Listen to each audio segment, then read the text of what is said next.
It's a long wish list actually, but if I have to narrow it down, there are major 3 points. If government could look into it. First one is if there could be a rationalization in GST.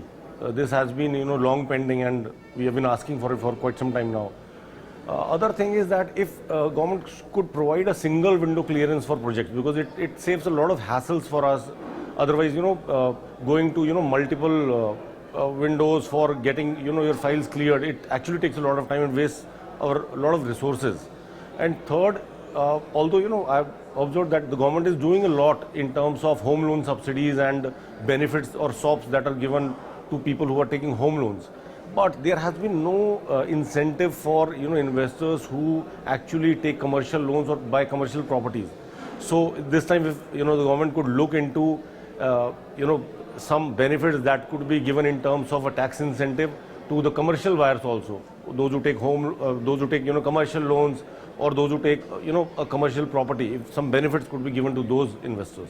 इस बार के budget से हर आदमी को बहुत उम्मीदें हैं, real estate को तो खासकर, बिकॉज कुछ चीज़ें हैं जो इम्पोर्टेंट है फॉर द सेक्टर. उससे आज की तारीख में और बढ़ोतरी मिलेगी सेक्टर को.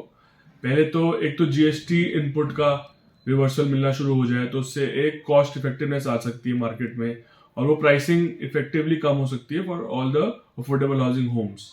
दूसरा, एक अगर इंफ्रास्ट्रक्चर का दर्जा दिया जाए मार्केट के अंदर रियल एस्टेट सेक्टर को, तो उससे अल्टीमेटली कॉस्ट ऑफ फाइनेंस कम हो सकता है.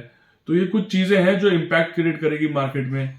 और ऑलरेडी सबको पता है कि सेकेंड लार्जेस्ट एम्प्लॉयर है real estate sector for everyone.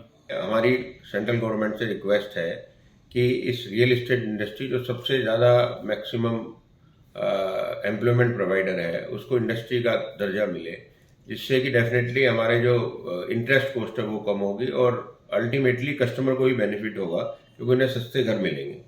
दूसरे, जैसे इनकम टैक्स स्लैब में अगर कुछ बढ़ोतरी होती है तो डिस्पोजेबल इनकम ज़्यादा होगी पब्लिक के पास, और वो इन्वेस्ट करेंगे, जिससे कि बहुत कुछ रियल एस्टेट में भी अब आएगा और कस्टमर को भी उसका बेनिफिट होगा.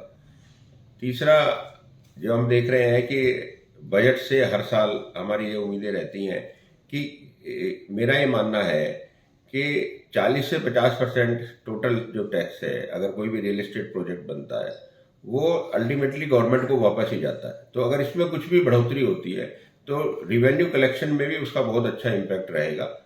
यही हमारी एक्सपेक्टेशन है बजट से.